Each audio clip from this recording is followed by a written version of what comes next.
Good morning everyone. Beautiful sunny morning out on Derry Elms Bog Walk.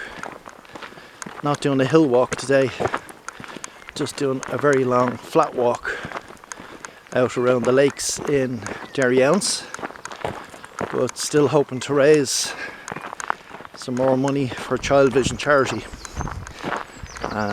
We've raised enough money to buy the students one knitting machine, one wool winder, and enough materials for them to start producing crafts. So I'm gonna put this appeal up on Facebook.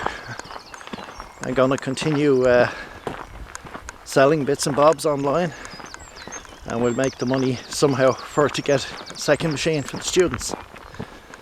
Thanks to everyone who has contributed, and thanks also to anyone who has shared our videos, because that's as important, to get more people seeing them. Okay, talk to you all soon. Bye.